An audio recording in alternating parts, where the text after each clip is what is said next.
এখন কিন্তু সকালবেলায় বেশ ভালোই কিন্তু ঠান্ডা ঠান্ডা লাগে, তাই না? বেশ শীতকাল শীতকাল কিন্তু একটা অনুভূতি চলেই এসছে।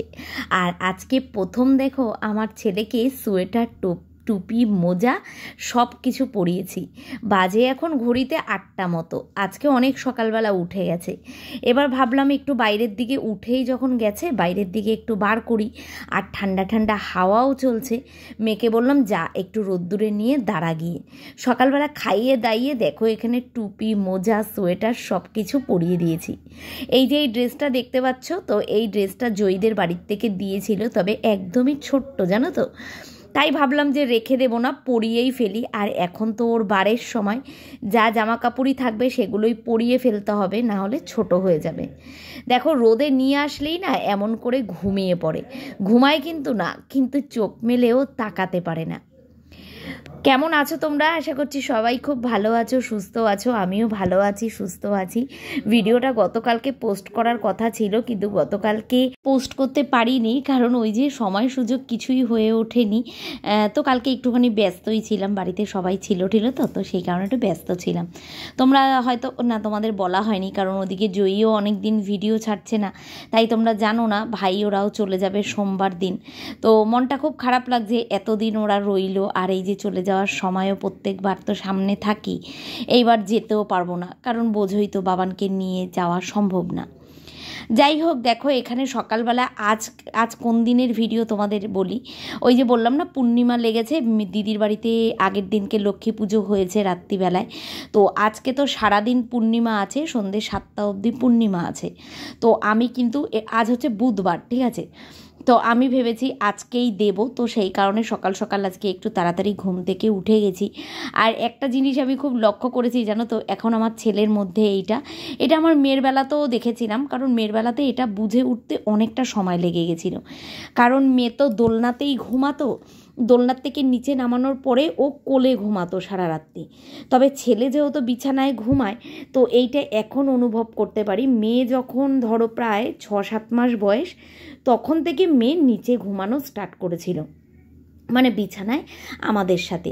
তবে ছেলে তো একদম শুরুর থেকেই আমাদের মানে আমার পাশেই ঘুমায়। তো আমি এখন একটা জিনিস অনুভব করেছি, যে আমি যখনই পাশ থেকে উঠে যাই না, ওর কিন্তু ঘুমটা মানে গাঢ় থেকে হালকা হয়ে যায়, তখনই উঁচুর পিচুর করতে থাকে, উঠে যায়। আর আমি যতক্ষণ শোয়া থাকবো ততক্ষণই কিন্তু ছেলে সুন্দর ঘুমায়। তো আমি ও উঠে যাওয়ার পরেও মেয়ে ওর বুকের উপরে হাত দিয়ে থাকে, তো তখনও কিন্তু সুন্দর ঘুমায়। আর আজকে মেয়েও তাড়াতাড়ি উঠে গেছে, আমিও তাড়াতাড়ি উঠে গেছি, সেই কারণে আমার ছেলেও আজকে তাড়াতাড়ি উঠে গেছে। আমার মেয়ের বেলায় প্রায় 6-7 মাস যখন বয়স, তখন থেকে মেয়ে ঘুমাতো, ওইভাবে নিয়ে ঘুমাতাম জড়িয়ে জাপটিয়ে, তখনও তাই দেখতাম মেয়ে অনেকক্ষণ ঘুমাতো। আর রাত্রিবেলাও এখন বাবারের তাই হয়। রাত্রিবেলায় প্রথমে মেয়ে খেয়ে বিছানায় চলে যায়, ও গিয়ে ভাইকে জড়িয়ে ধরে ঘুমাতে থাকে। আমি ততক্ষণে খেয়ে দিয়ে রান্নাঘর পরিষ্কার করে বা বাদ বাকি যা রাতের কাজ থাকে সেগুলো সেরে ঠেরে তারপরে গিয়ে শুই। বেশ কিন্তু ও ওর দিদিকেও বেশ মায়ের মতনই কিন্তু অনুভব করে জানো তো। মনা যেইভাবে ওকে ঘুম পাড়ায় বুকের মধ্যে জড়িয়ে জাপটিয়ে, তো আমাকে আর ওকে কিন্তু ও একই রকম মনে করে, মায়ের মতো। তো আমি কিন্তু যতটা না সুন্দর ঘুম পাড়াতে পারি, মনা কিন্তু খুব সুন্দর করে ঘুম পাড়ায় জানো তো। মনার কোলে যাওয়ার সাথে সাথেই ও ঘুমিয়ে পড়ে।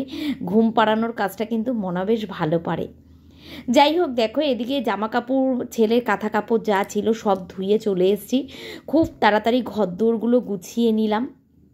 আর দেখেছিলে এই যে আগের দিন যে টেবিলটা সরিয়েছিলাম আলমারি গোছাবো বলে, টেবিলটা তো আর সরানো হয়নি, কারণ সরাইও নি, কারণ এখন ঠাকুরের বাসন বার করব। কালকে বিকেলবেলা ওই যে শুয়ে ঘুমিয়ে পড়েছিলাম ছেলেকে নিয়ে, তাই এখন ভাবছি কালকে যদি ঘুমিয়ে না পড়তাম, ছেলে ঘুমাচ্ছিল, আমি যদি ঠাকুরের বাসনগুলো বার করে ধুয়ে রাখতাম, তাহলে এখন সকালবেলায় চাপটা একটু কম হতো। তোমাদের দাদাভাইকে বললাম আজকে আর কাজে যেতে না, কারণ দেখো কাজে যাবে, মানে যেতে না বলিনি, মানে যাবে ও, কিন্তু তাড়াতাড়ি চলে আসবে, কিন্তু বেরাবে ও একটু দেরিতে। তো আমি ওকে বললাম তুমি একটুখানি থাকো, থাকো, কারণ মেয়েও সকালবেলার দিকে একটু ব্যস্তই ছিল, ওর আলপনার কাজ বাকি ছিল, ঠাকুর ঘরের এইটা সেটা টুকিটাকি কাজ ছিল। এখন ছেলেকে ধরার মতো কেউ নেই। তো তোমাদের দাদাভাইকে বললাম তুমি একটু থাকো, ছেলেকে এক্ষুনি আমি স্নান করিয়ে খাইয়ে দাইয়ে দেবো। দিদি ঘরটার মুছে চলে গেছে, আমারও মোটামুটি কাজ হয়ে গেছে। সকালবেলা আমাদেরও টিফিন করা হয়ে গেছে, ওই হালকা কিছু খাবার খেয়েছি। গতকাল দিদিবাড়ির থেকে প্রসাদ পাঠিয়েছিল, সেগুলোই খেয়েছি। সত্যি কথা বলতে খেতে একদমই ইচ্ছে করছিল না, আর ছেলের কথা ভেবেই খেলাম, কারণ না হলে ছেলের অসুবিধা হবে। যেটুকুনি বেস্ট ফিটিং করে সেটুকুনিতেই অসুবিধা হবে। তো আমি না খেলে আবার মেয়েও খাবে না, সারাটা দিন মেয়েও উপোস করে বসে থাকবে, সেই কথা ভেবেই ওই হালকা খাবার কিছু একটু খেলাম। আর সকালবেলায় একটু সেদ্ধ ভাত করেছিলাম, তোমাদের দাদাভাইকে দিয়েছি সেদ্ধ ভাত। এদিকে দেখো ঠাকুরের বাসন বার করে বাইরে রাখলাম, আর সাথে সাথে টেবিলটাকেও সরিয়ে নিলাম। টেবিলটা একটু আগিয়ে রাখলে অসুবিধা হয় না, কিন্তু তাও ভাবলাম না, টেবিলটা জায়গা মতো রেখেই দিই, আবার এদিক সেদিক আসতে যেতে শুধু বাড়ি খাবো। ওদিকে ছেলে তো ভাবলাম ঘুমিয়ে গেছে, একটুখানি সময়ের জন্য শুয়েছি, তো আবার জেগে গেছে। দেখো তোমাদের দাদাভাই তার মাঝখানে গেছিলো বাজারে পাঠিয়েছিলাম, বললাম ওই ঠাকুরের ফুল ফল মিষ্টি এগুলো নিয়ে আসার জন্য। আর মেয়ে গেছিলো দোকানে। তো ঠাকুরের জন্য একটু কিছু রান্নাবান্না করব, যতটুকু পারবো সেটা তোমাদের দেখাচ্ছি। তো যতটুকু পারবো ততটুকু করব, টাইমের মধ্যে সন্ধ্যে 7টা অবধি আছে। তো এখানে দেখো সব কিছু এনে গুছিয়ে রাখলাম। এখন তো ঠাকুর ঘরে ঢোকা হবে না। সকালবেলা তোমাদের দাদাভাই ঠাকুর ঘর মুছে টুছে গোপালকে খেতে দিয়ে দিয়েছে। আমি স্নান করব, বাথরুমটা পরিষ্কার করব, অনেক দিন ধরে করা হয় না। প্রায় ধরো দিদি মাঝখানে একদিন করেছিল, আমি সেই যে দশমীর দিনকে করেছিলাম তারপরে একদিনই দিদি করেছিল। তারপরে এখন আর এই সব কাজের মধ্যে না এই কাজগুলো আর হয়ে ওঠে না। এই যে ধরো আগে যেরকম প্রত্যেক দিন এই মানে সপ্তাহে 2 দিন করে এই বেসিনটা পরিষ্কার করতাম, বাথরুম সপ্তাহে 2 দিন পরিষ্কার করতাম, তবে এখন আর হয়ে ওঠে না। এখন স্নান করি এত তাড়াতাড়ি, তোমাদেরকে কি বলবো, এমনি ছেলের ঠান্ডা লেগেছে, আমিও বেশিক্ষণ জল ঘাটি, সারাদিন জলের কাজ করি যতক্ষণ সকাল থেকে, তারপরে যদি অনেকক্ষণ টাইম নিয়ে স্নান করি তো তারপরে আর ছেলেকে দেখতে হবে না, ছেলের ঠান্ডা লেগে যাবে। তো সেই কারণে আমি খুব তাড়াহুড়ো করে করি, কি করা যাবে। তো সেই কারণে কিন্তু অনেক দিন বাথরুমগুলো পরিষ্কার করা হয় না। আর মাথায় খুব একটা শ্যাম্পু এখন করা হয় না, কারণ ঠান্ডা লাগলে আমার নিজেরও কষ্ট। তো সেই কারণে অনেক দিন ধরেই ভাবছি বাথরুমটা পরিষ্কার করব। আর আজ যেহেতু মাথাটা শ্যাম্পু করতেই হবে, ভাবলাম আজকেই একেবারে বাথরুমটা পরিষ্কার করব। বাথরুম পরিষ্কার করব, তার সাথে সাথে ভাবলাম বেসিনটাও ভালো করে পরিষ্কার করে দিই। দিদি কাজ করে চলে গেছে, আর আমার এদিকে সব কিছু পরিষ্কার হয়ে গেছে, গ্যাস ট্যাস তো সব একেবারে পরিষ্কার করে নিয়েছি। আর আজকে আর রান্নাবান্না বলতে কিচ্ছু হবে না, একেবারে আলু সেদ্ধ ভাত করে নিয়েছি। দেখো না খেয়ে দেবো না, কারণ এক কথা ছেলে যেটুকুনি দুধ পায় সেটুকুনি খায়। তারপরে আমার নিজেরও শরীর ভালো না, যদি না খেয়ে সারাদিন পুজোর জন্য থাকতে চাই তাহলে আমার শরীর খারাপ হয়ে যাবে। সেই কারণে যেহেতু পুজো দিইনি, মনটা খুব চাইলো যে ঘরে একটু পুজো দেব, কিন্তু না খেয়ে রিস্ক নিতে পারলাম না। এমনিই আমি আগের একদিন মাথা ঘুরে পড়ে গেছে, না খেলাম। তারপরে এখন আমি ঠাকুরের বাসনগুলো সব বার করেছি, সেগুলো মাজবো, আর কিছু জামা কাপড় আছে কাচবো, কেচে বাথরুমটা পরিষ্কার করে মাথায় শ্যাম্পু করে স্নান করব। তার আগে ছেলে এখনও ঘুমাচ্ছে, আমাদের খাওয়ার পাটটা মিটে গেলেই ছেলেকে তেল মাখিয়ে স্নান করিয়ে ওকে খাইয়ে দেবো আজকে তাড়াতাড়ি, কারণ আমি এরপরে ওই দিকের কাজে লেগে যাব, তখন আর কিছু করতে পারবো না। তারপরে তোমাদের দাদাভাই এক্ষুনি বেরিয়ে যাবে, বললাম বেরোনোর আগে ঠাকুর ঘরটা একটু টুনি লাইট দিয়ে সাজিয়ে দিতে, আর নারকোলটা কুড়িয়ে দিয়ে যেতে, কারণ নারকোলটা আমি কোড়াতে পারবো না, পেটে চাপ পড়বে বেশি, নারকোলটা কোড়াতে পারবো না। তো নারকোলটা কুড়িয়ে দিয়ে যাবে, আর আমার রান্নাঘর তো সব পরিষ্কার করা, তারপরে এসে ঠাকুরের যেটুক পারবো সেটুক রান্না করব। ঠাকুরের কি কি করব পরে তোমাদের বলছি, এখন আগে চলো সব কিছু আমার এদিকের কাজ কমপ্লিট। আর বাজার থেকেও সব কিছু আনা হয়ে গেছে, টুকিটাকি যা বলেছিলাম সেগুলো বাজার থেকে আনা হয়ে গেছে। মেয়ে ঠাকুর ঘরে ঢুকবে স্নান করে, তারপরে ওগুলো গুছিয়ে রাখবে। ঠিক আছে, চলো। আমার ছেলে মনে হয় উঠবে, এখন উঁচুর পিচুর করছে, অনেকক্ষণ ঘুমিয়েছে, বাজে এখন 11টা 15, অনেকক্ষণ ঘুমিয়েছে, ওই যে উঠছে। ঠিক আছে, চলো ওকে একটু দুধ ফুদ দিই, পরে আবার কথা বলছি। ওই দেখো উঠবে, এখন উঠবে, একটানা ঘুমিয়েছে আজকে। ছেলেও আমার খুব বোঝে জানো তো, যখন ওর বাবা বাড়িতে থাকে একটুখানি সাড়া দেবে কি দেবে না, ছেলে অমনি চোখ খুলে দেবে। তোমাদের দাদাভাই সবে বেরাবে বলছিল, তো বললো নারকেলটা কুড়িয়ে দিয়ে, আমি জামাকাপড়টা ছেড়ে নারকেলটা কুড়িয়ে দিয়ে আমি বেরিয়ে যাই। তার মধ্যেই তো ছেলে উঠে গেল, তো ওদিকে মেয়েও ব্যস্ত, মেয়ে স্নান করতে যাবে, আর আমিও এদিকে কলপাড়ের কাজগুলো করব। তো তোমাদের দাদাভাইকে বললাম উঠে যখন ছেলে গেছে তাহলে এখন তুমি ছেলেকে রাখো, ঘরে তো ছেলে কিছুতেই থাকছে না কাজে। তো তোমাদের দাদাভাই দেখো দরজার সামনেটা, তো আমি বললাম রোদ্দুরের দিকে নিও না, সকালবেলা রোদ লাগানো হয়েছে, রোদ্দুরের দিকে নিও না, স্নান করানো তেল মাখানো সব কিছু ওকে হয়ে গেছে, এর মাঝখানে আমি করিয়ে দিয়েছি। এখন ওই 11:15 মতো বাজে, আমি ওকে কী বলতো 11:30টার মধ্যে তেল মাখাতে বসাই, 12টার মধ্যে ওকে একেবারে স্নান করিয়ে খাইয়ে দাইয়ে পুরো তুলে দিই। এই টাইমটা আমি একটাই রেখেছি, কারণ উল্টোপাল্টা টাইমগুলো হলে না ওর শরীর খারাপ হয়ে যাবে। আমি জবের থেকে ওকে স্নান করানো আরম্ভ করেছি, 1 মাস হয়েছিল জবের থেকে, তো তখন থেকে কিন্তু আমি এই একটাই মানে টাইম বেছে নিয়েছি, 12টার মধ্যে মোটামুটি ওকে কমপ্লিট করে দিই। আগে তো ওই উঁচু জায়গাটায় বসে লেপ্টে জামা কাপড়গুলো কাচতাম যখন বাবান পেটে ছিল, তো এখনও সুবিধা হয় ওখানটায় বসেই কাচতে, নিচু হলে একটু অসুবিধা হয়, কিন্তু ওই যে সকালবেলা ধোয়ানো পরিষ্কার করা সব হয়ে গেছে, এখন আর এগুলো করতে ইচ্ছে করে না। আগে জানো তো আমি না খুব পিটপিটে ছিলাম, তো তোমরা আমার ভিডিও দেখেও হয়তো বুঝতে, কিন্তু এখন কিন্তু আমার কাজকর্মের মধ্যে অনেক চেঞ্জ এসছে, কারণ আমি এটা নিজেই লক্ষ্য করি। আগে ঘর পোছার আগে সমস্ত কাজ আমি কমপ্লিট করতাম, ঘর পোছার পরে আর কিছু করতাম না, কিন্তু এই যে এখন সকালবেলায় অর্ধেক কাজ হয় অর্ধেক কাজ হয় না, দিদি ঘর মুছে চলে যায়, তারপরে কিন্তু আমি আমার কাজগুলো আবার কমপ্লিট করতে থাকি। তাই এক এক সময় ভাবি সত্যি কত চেঞ্জ হয়ে গেছি, মানে সব কিছু সময়ের সাথে সাথে। এতদিন তো মেয়ে বড় ছিল, কাজকর্ম অন্য একটা রুটিনে হতো, আর এখন যেহেতু বাবান আছে ছোট, তো সেই পুরনো দিনের কথাগুলো আমার খুব মনে পড়ে যায়, যখন মেয়েকে নিয়েও আমি ঠিক এইভাবেই কাজগুলো করতাম। একটার পর একটা কাজের কোনো সিস্টেম ছিল না, যখন যেটা পারছি তখন সেটা করছি, এরকমই হতো। তো দেখো এদিকে তোমাদের দাদাভাই তো ওকে নিয়েছিল, তারপরে মেয়ে ওকে নিল, মেয়ে স্নান করে এসেই ওর ভাইকে নিল, আর আমারও এদিকে কাজ কিন্তু হয়ে গেছে। দেখো সব ঠাকুরের বাসন ধুয়ে নিলাম, আর ওদিকে জামা কাপড় কেচেও মেলে দিয়েছি। তোমাদের দাদাভাই নারকলটা কুড়িয়ে দিয়ে টুনি লাইট লাগিয়ে দিয়ে ও বেরিয়ে চলে গেছে। আমি বাথরুম টাথরুম পরিষ্কার করে স্নান করে ঢুকতে ঢুকতে রান্নাঘরে প্রায় বেজে গেল 1:45। ছেলে কিন্তু এখন ঘুমাচ্ছে, তো এখন আমি ঠাকুরের রান্নাটা বসিয়ে দেব, কারণ কখন উঠে যায় তার তো কোনো ঠিক নেই, তো সেই কারণে ভাবলাম না দেরি করে লাভ নেই, আগে ঠাকুরের রান্নাটা বসিয়ে দিই। খুব একটা বেশি কিছু করব না, আমাদের লক্ষ্মী পুজোর দিন জানো তো আমরা কিন্তু চালের জিনিস কিছু ভোগে দিই না, তো এটা আমার শাশুড়ি মা বলে আমাদের এটা নিয়ম আছে, আমরা খিচুড়ি পোলাও ফ্রাইড রাইস কিছু চাইলেই ভোগ দিতে পারি না, মা লক্ষ্মীকে, অন্য ঠাকুরকে কিন্তু না, মা লক্ষ্মীকে চালের জিনিস আমরা ভোগ দিই না।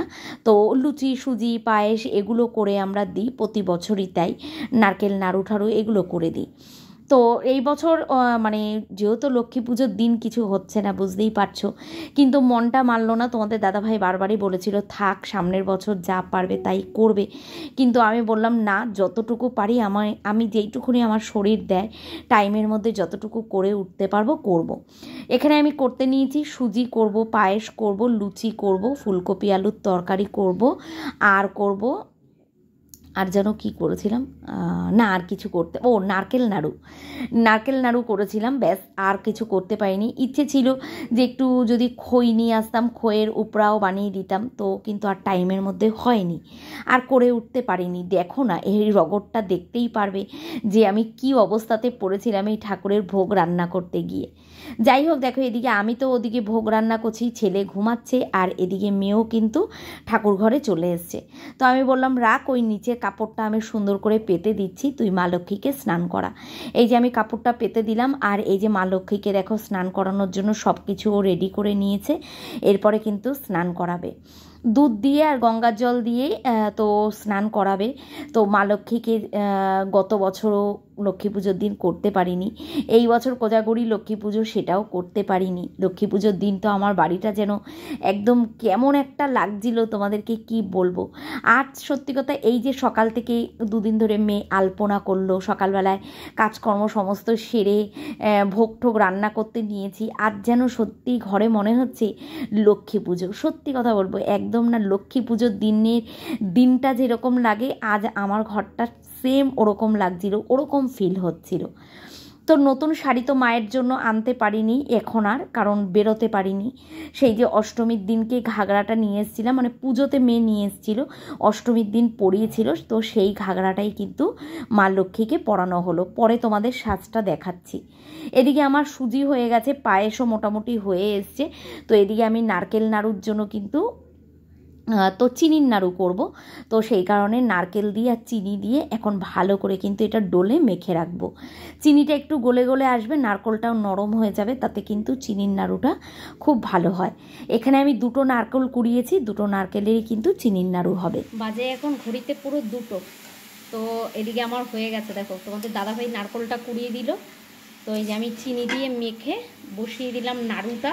এটা তো টাইম লাগবে, শুধু চিনির নাড়ুই করছি, গুড়ের কিছু করছি না, কারণ এত কিছু করতে পারবো না, মানে যতটুকু না করলে না সেটুকুনি করছি।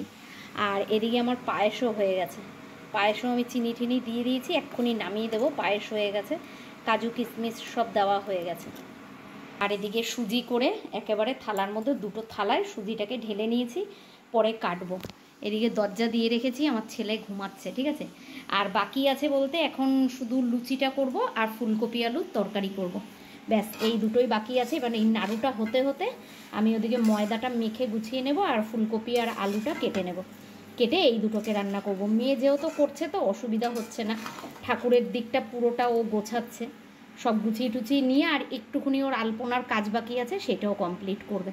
ঠিক আছে, চলো এবার আমি চটজলদি করে এইটুকুনি গুছিয়ে নিই একেবারে। মোটামুটি যদি 4টের মধ্যে এদিকে হয়ে যায়, 7টা অবধি শুনেছি পূর্ণিমা আছে, 4টের মধ্যে এদিকে হয়ে গেলে তারপরে সব গোছাগাছি করে নেব। আমি বেশি লুচি ভাজবো না, ঠাকুরকে দেওয়ার মতো লুচি ভাজবো, আর বাদ বাকি ময়দা মাখাটা রেখে দেবো, ওটা আমি পরে ভাজবো খানি। ঠাকুরের আন্দাজ করে ভেজে দেবো, আর প্রসাদ হিসাবে যখন সবাইকে দেবো ওটা পরে ভাজবো। গরম গরম ওটা আমি সন্ধেবেলাও ভেজে দিতে পারবো। ঠিক আছে, চলো এইটুকুনি করে গুছিয়ে নিই। কেমন লাগছে মা লক্ষ্মীকে অবশ্যই কমেন্ট করে বলবে। খুব ইচ্ছে ছিল যে লক্ষ্মী পুজোর দিন মা লক্ষ্মীকে এইভাবে সাজাবো, তো যাই হোক ইচ্ছেটা পূরণ হয়েছে। মেয়ে সুন্দর করে সাজিয়ে দিয়েছে, দেখো সুন্দর লাগছে, একদম পুরো ফুল দিয়ে একদম মুকুট ফোকট করে দিয়েছে, দেখেছো। এবার জায়গা মতো বসিয়ে নিই, তারপর তোমাদের ভালো করে দেখাচ্ছি। এদিকে তোমাদের দেখাচ্ছি আজকে মা লক্ষ্মীর জায়গাটা চেঞ্জ হয়েছে। প্রত্যেকবার তো মা লক্ষ্মীর সাইডে থাকে, আজকে মেয়েকে বললাম মা লক্ষ্মীকে মাঝখানে দে, একদম রাজলক্ষ্মী মনে হচ্ছে দেখে। একটু সাজানো বাকি আছে, সাজানো গোছানোটা করে নিক। আর এই যে আমার গোপাল সোনা, এমা ভুল হয়ে গেল, রাধা কৃষ্ণটা এই পাশে বসতো, হ্যাঁ গণেশ ঠাকুর ওখানেই থাকবে, ঠিক আছে। আর রাধা কৃষ্ণ দে এই পাশে, আর ওই বজরংবলী কুবের দেবের জায়গা হবে না মা লক্ষ্মীর এইখানে, এই পাশটাতে হবে। এই দেখো সব দেওয়া হয়ে গেছে, শুধু একটা আলতা সিঁদুর আনা হয়নি, তোমাদের দাদাভাইকে বললাম নিয়ে আসতে। তো এই যে মাকে বসিয়ে দিয়েছি। কেমন লাগছে অবশ্যই বলো, অনেক দিন বাদে ঠাকুর ঘরে ঢুকে তোমাদেরকে এইভাবে দেখাতে পারছি। তো খুব ইচ্ছে ছিল জানো তো যে লক্ষ্মী পুজোর সময় মা লক্ষ্মীকে এইভাবে সাজাবো। যাই হোক যতটুকু পারছি ততটুকু করে দিচ্ছি, পুরোটা মেয়ে সাজিয়েছে। আর আমার আলাদা একটা শাড়ি আনার খুব ইচ্ছে ছিল, কিন্তু আর হয়ে উঠলো না, নিজে বেরোতে না পারলে যা হয়। যাই হোক সামনের বছর ইচ্ছে আছে, আগেই বলবো না, সামনের বছর যদি সবকিছু ঠিকঠাক থাকে। এটা তুই তো এনেছিলি দুর্গাপুজোর সময়, অষ্টমীর দিনকে শুধু পড়ানো হয়েছিল, মনে আছে? তো এই যে কেমন লাগছে কমেন্ট করে জানাবে, ঠিক আছে। তো চলো একটা সুন্দর করে মা লক্ষ্মীর এইটা এরকম রূপের একটা ছবি তুলে রাখি। আর এই যে আমার গোপাল সোনাকে দেখো, অনেক দিন দেখাই না তোমাদের গোপালকে, এই যে গোপালেরও সাজগোজ, এইটাও গোপালের অষ্টমীর জামা, তাই না সোনা? এটাও গোপালকে অষ্টমীর দিনকে দেওয়া হয়েছিল। এটা হচ্ছে গোপালের সাজ, মেয়ে সুন্দর করে সব ঠাকুর সাজিয়ে ফেলেছে, এখন শুধু ফুল সাজাবে। আর মানে আজকের ভাগ্য দেখো, আমাদের গাছে আজকে একটাও পদ্ম ফুল ফোটেনি। আমার জায়ের গাছ থেকে 2টো নিয়েছিলাম, ওই 2টো পদ্ম ফুল আছে, মা লক্ষ্মীকে দেব। বাচ্চা ছোট থাকলে না এই সমস্ত কাজ করতে নিলে এমনই হয়, এই দেখো নারকোলটা তো মানে নাড়ুর পাকটা তো বসিয়েছিলাম তোমাদের বললাম, তারপরে উঠে গেল ছেলে। ব্যাস, ওকে খাওয়ানো ঘুম পাড়ানো আবার করতে গিয়ে কিছুতেই থাকছিল না। আর এদিকে নাড়ুর কথা আমি পুরো ভুলেই গেছি, দেখো পুরো ঝুরঝুরে হয়ে গেছে। এখন এর মধ্যে দেবো আবার একটু দুধ, জানি না আবার পাক হবে নাকি ঠিক হবে নাকি, কিছু করার নেই, দেখা যাক কত দূর কী হয়। এটা এইভাবে দিয়ে এখন আবার পাক আনি, দেখি কত দূর কী হয়। আবার উঠে গেছে, দেখেছো? একটুখানি শোয়াতে পেরেছি। হ্যাঁ, দুধ তুলেছে, গিয়ে দেখি। এই দেখো, দেখেছো? কোনো ঘুমও নেই, শোবেও না, এখন কোলে থাকবে। আবার আমি সবে নাড়ুর পাকটা বসিয়েছি, এখন এখানে সোফার মধ্যে শোয়াবো। চুল টুল কিচ্ছু আঁচড়ানোর টাইম পাইনি, দেখেছো? এই দেখো কথা শুনছে, দেখেছো? এইভাবে থাকবে শুধু। তোমরা অনেকে বলেছো না যে ওকে এইভাবে রাখবে না, বসাবে না, ও এইভাবেই থাকে, এইভাবে। আর কোলে নিলে বসাতে হবে। তো দেখি সোফার ওপরে চেষ্টা করি, শুয়ে যদি থাকে। আগে নাড়ুটা করব, তারপরে মেয়ে শোয়াক। মেয়ের ওদিকে ঠাকুর ঘরের মোটামুটি গোছানো হয়ে গেছে, এখনও একটু শোয়াক। আমি আগে এই নাড়ুটার ব্যবস্থা করব, তারপরে ছাড়বো।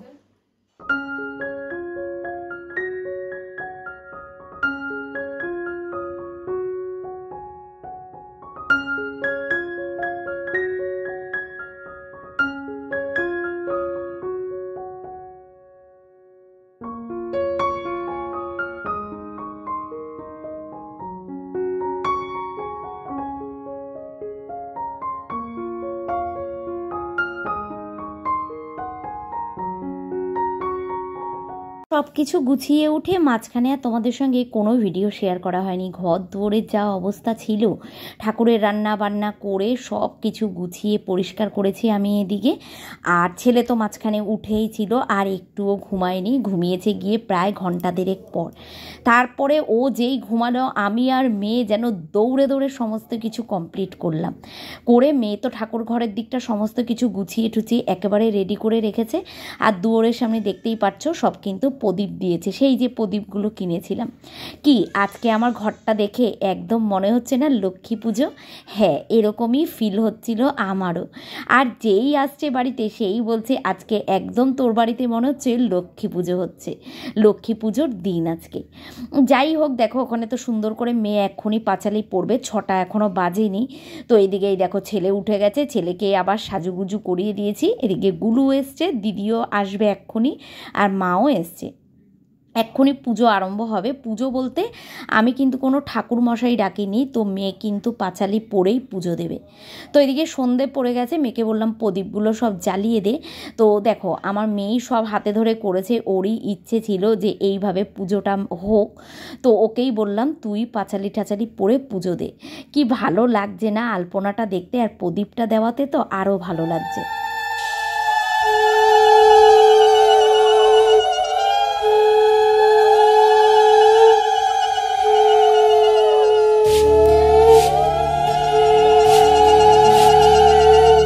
এসো মা লক্ষ্মী, বসো মা লক্ষ্মী, থাকো মা লক্ষ্মী ঘরে ঘরে। এসো মা লক্ষ্মী, বসো মা লক্ষ্মী, থাকো মা লক্ষ্মী ঘরে ঘরে। গাছে থাকা ফুল ফলার মাঠে সোনার ধান, ও মা গাছে থাকা ফুল ফলার মাঠে সোনার ধান, দুধে ভাতে বেঁচে থাক মা তোমার সন্তান। ওদিকে পুজো আচ্ছা কিন্তু সমস্ত কিছু কমপ্লিট হয়ে গেছে। আর তার মধ্যে দেখো চলে এসছে দিদি, জয়ী আর ভাই, ওরাও কিন্তু চলে এসছে। হ্যাঁ, আমার শাশুড়ি মা ওরাও সবাই এসছে, সবাই রাত্রিবেলায়। তো ওরা যেহেতু চলে যাবে আবার বাড়ির দিকে, তো সেই কারণে কিন্তু দেখো দিদিকে বললাম তুই একটা কাজ কর, তুই আর মনা দুজনে মিলে প্রসাদগুলো বেড়ে ফেল। এদিকে ছেলে তো আবার উঠে গেছে, এবার আমি কি করব, আমি ওদিকে লুচির গোল্লাগুলো করে দিচ্ছি। জয়ী লুচি ভাজছে আর মা লুচি বেলছে, দেখতেই পাচ্ছ সবাই কিন্তু কাজেই ব্যস্ত। ভাইকে বললাম তুই কোলে নিয়ে বস, একটা কাজ কর। তো ভাই কিন্তু খুব ভয় পায় জানো তো, এত ছোট বাচ্চা নিতে, ওই বসে আছে তাই নিতে পেরেছে। ওকে আমি বলেছি ওঠ, একটু উঠে দাঁড়িয়ে ভাইয়ে হাঁট, তো ওকে বলছে, ভাই একটা কথা বলেছে, হাসতে হাসতে আমরা পাগল হয়ে যাচ্ছি। ভাই বলেছে তাহলে ওকে কি করব? আমি বলছি ওকে নিয়েই হাঁটবি। ভাই ভেবেছে ওকে রেখে ভাইকে হাঁটতে বলেছি। তো যাই হোক, দেখো এই যে ছেলেকে নিয়েছে আর আমরা কিন্তু প্রসাদ বাড়ছি। এরপরে সবার বাড়িতে গিয়ে প্রসাদ দিয়ে আসবে, মেয়ে আর গুলু দুজনে মিলে গিয়ে। ব্যাস, এই অবধি আজকের ভিডিওটা রেখেছি। তো আমার বাড়ির পুজো তোমাদের কেমন লাগলো কমেন্ট করে জানিও। সবাই ভালো থেকো, আজকের মতো টাটা।